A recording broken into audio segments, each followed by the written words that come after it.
حضرت حنظلہ رضی اللہ تعالیٰ عنہ کو نفاق کا ڈر۔ السلام علیکم دوستو، خیریت سے ہیں؟ طبیعت صحیح ہے؟ امید کرتا ہوں سب خیریت و عافیت سے ہوں گے انشاءاللہ۔ جیسا کہ آپ سب کو پتہ ہے کہ ہم فضائل اعمال کی تعلیم کر رہے ہیں، وہ فضائل اعمال میں بھی قاعدے صحابہ سے روزانہ پڑھتے ہیں، جس کا باب دوم چل رہا ہے۔ آج پڑھیں گے انشاءاللہ ہم حضرت حنظلہ رضی اللہ تعالیٰ عنہ کو نفاق کا ڈر۔ حضرت حنظلہ رضی اللہ تعالیٰ عنہ کہتے ہیں کہ ایک مرتبہ ہم لوگ حضور صلی اللہ علیہ وسلم کی مجلس میں تھے۔ حضور اقدس صلی اللہ علیہ وسلم نے وعظ فرمایا، جس سے قلوب نرم ہو گئے اور آنکھوں سے آنسو بہنے لگے اور اپنی حقیقت ہمیں ظاہر ہو گئی۔ حضور صلی اللہ علیہ وسلم کی مجلس میں سے اٹھ کر میں گھر آیا، بیوی بچے پاس آ گئے اور کچھ دنیا کا ذکر شروع ہو گیا اور بچوں کے ساتھ ہنسنا بولنا، بیوی کے ساتھ مذاق شروع ہو گیا، اور وہ حالت جاتی رہی جو حضور صلی اللہ علیہ وسلم کی مجلس میں تھی۔ دفتن خیال آیا کہ میں پہلے سے کس حال میں تھا، اب کیا ہو گیا۔ میں نے اپنے دل میں کہا کہ تو منافق ہو گیا، کہ ظاہر میں حضور اقدس صلی اللہ علیہ وسلم کے سامنے تو وہ حال تھا اور اب گھر میں آ کر یہ حالت ہو گئی۔ میں اس پر افسوس اور رنج کرتا ہوا اور یہ کہتا ہوا گھر سے نکلا کہ حنظلہ تو منافق ہو گیا۔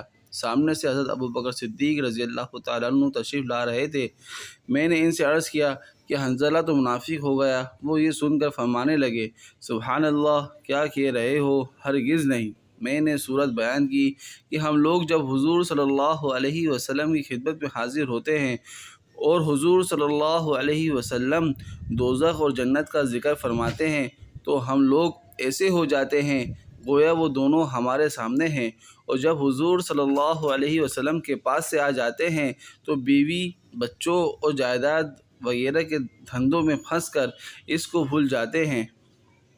حضرت ابوبکر صدیق رضی اللہ تعالیٰ عنہ نے فرمایا کہ یہ بات تو ہم کو بھی پیش آتی ہے، اس لیے دونوں حضور صلی اللہ علیہ وسلم کی خدمت میں حاضر ہوئے اور جا کر حنظلہ رضی اللہ تعالیٰ عنہ نے عرض کیا کہ یا رسول اللہ، میں تو منافق ہو گیا۔ حضور صلی اللہ علیہ وسلم نے فرمایا، کیا بات ہوئی؟ حنظلہ رضی اللہ تعالیٰ عنہ نے عرض کیا کہ جب ہم لوگ آپ کی خدمت میں حاضر ہوتے ہیں اور آپ جنت اور دوزخ کا ذکر فرماتے ہیں تو تب تو ہم ایسے ہو جاتے ہیں کہ گویا وہ ہمارے سامنے ہیں، لیکن جب خدمت اقدس سے چلے جاتے ہیں تو جا کر بیوی بچوں اور گھر بار کے دھندوں میں لگ کر بھول جاتے ہیں۔ حضور صلی اللہ علیہ وسلم نے ارشاد فرمایا کہ اس وقت اس ذات کی قسم جس کے قبضے میں میری جان ہے، اگر تمہارا ہر وقت وہی حال رہے جیسا میرے سامنے ہوتا ہے تو فرشتے تم سے بستروں پر اور راستوں میں مصافحہ کرنے لگیں، لیکن حنظلہ بات یہ ہے کہ گاہے گاہے اللہ۔ فائدے میں شیخ لکھتے ہیں، یعنی آدمی کے ساتھ انسانی ضرورتیں بھی لگی ہوئی ہیں جن کو پورا کرنا بھی ضروری ہے۔ کھانا پینا، بیوی بچے، ان کی خیر خبر لینا بھی ضروری چیزیں ہیں، اس لیے اس قسم کی حالت کبھی کبھی حاصل ہوتی ہے، نہ ہر وقت یہ حاصل ہوتے ہیں اور نہ اس کی امید رکھنی چاہیے۔ یہ فرشتوں کی شان ہے کہ ان کو کوئی دوسرا دھندا ہی نہیں، نہ بیوی بچے، نہ فکر و معاش اور نہ دنیاوی قصے۔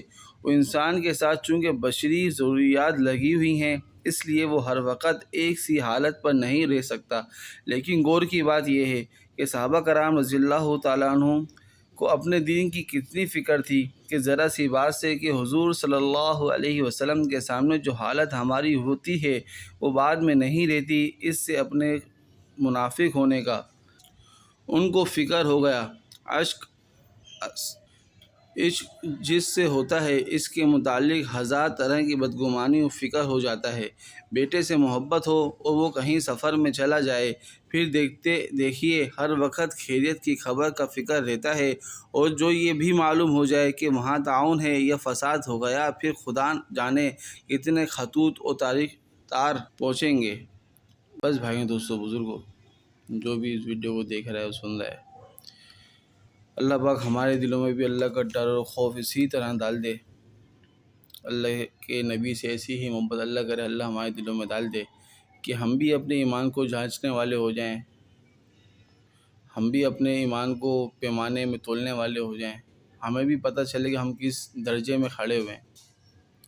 اللہ کرے یہ جو ہم نے واقعہ پڑھا ہے اس سے ہماری زندگیوں میں تبدیلیاں ہیں.